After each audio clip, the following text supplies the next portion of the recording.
What's up, risk managers? My name is Nasdaq Anonymous, and I'm addicted to the NQ. And boy, is she one hell of a drug. And welcome to tonight's NA meeting, where we'll discuss the economic data for the week, analyze today's session, and from that, build a winning game plan for tomorrow's price action. And if you haven't done so already, you can show your support by subscribing to the channel. And with that said, let's jump into the charts now. This is tomorrow's data, and be mindful that all times are in Central Time.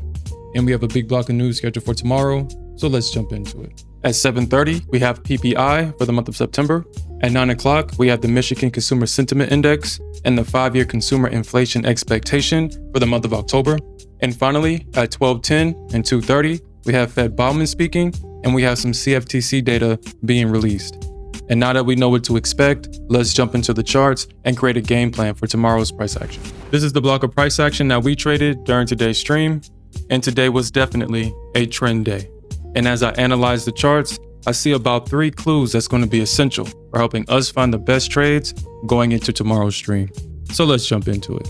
During the overnight session, the Nasdaq opened slightly bearish and traded 173 points to the downside into a previous area of support. However, once the bears failed to rotate price lower, the bulls stepped in and price rallied 207 points to the upside, and seeing a slight sell-off and a profit-taking rally going into the close of the session. And based on this price action, here's what I'm going to be looking for.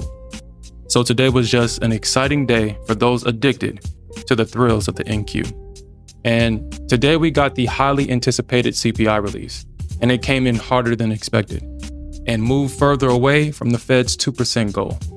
We also saw the job numbers come in high, and right now the labor market is the Fed's current concern. So bears had all the fuel they needed to take control of the market. And with all the selling pressure that we saw from the bears at the opening of the session, you would think that the bears would have no issue rebalancing price to the downside. But again, it seems to never be the case with the bears. But we did see price sell off from its highs into the close. So if the bears can maintain their control overnight, then I'll be watching the reaction when price trades within a range between 380 and 350. Because this is the range where the bulls have been finding support throughout the session. And I do expect for the bulls to step up at this level. But if the bulls fail here and price continues to trade lower, then I'll be watching the reaction when price retests a level at 245. However, if the bulls can regain control overnight and we do see price continue to trade higher, then I'll be watching the reaction when price retests a level at 485. Because this level has been used as resistance during yesterday's session, and I do expect for the bears to step up and sell the retest. But if they fail to hold this level and price continues to trade higher, then I'll be watching the reaction when price trades within a range between 550 and 530.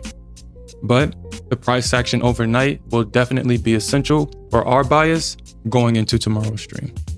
Now, if you're enjoying the content and appreciate the value that me and my trading partner provides to the trading community, make sure you're subscribed to the channel and hit that notification bell so you don't miss the release of our next NA meeting and live streams. And with that said, let's jump into an ES chart. This is an ES chart, and this is the block of price action that we traded during today's stream. And during the overnight session, the E-mini S&P opened slightly bearish and traded 30 points to the downside into a previous area of support. However, once the bears failed to rotate price lower, the bulls stepped in and price rallied 31 points to the upside, and seeing a slight sell-off and a profit-taking rally going into the close of the session. And based on this price action, this is what I'm going to be looking for. So just like the NQ, price initially traded to the downside at the start of the session, and price rapidly whipped back and forth when the news was released. And despite the data coming in hot, the bulls still tried buying the dip, but was overwhelmed by the bearish momentum. And if the bears can maintain their control overnight, then I'll be watching the reaction when price trades within a range between 822 and 818.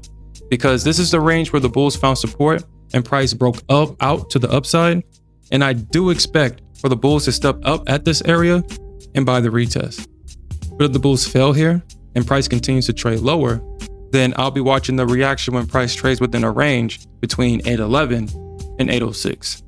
However, If the bulls can regain control overnight and price begins to trade higher, then I'll be watching the reaction when price trades within a range between 838 and 845, because 843 is yesterday's session's high of day, and I do expect for the bears to step in and around this level to sell the retest.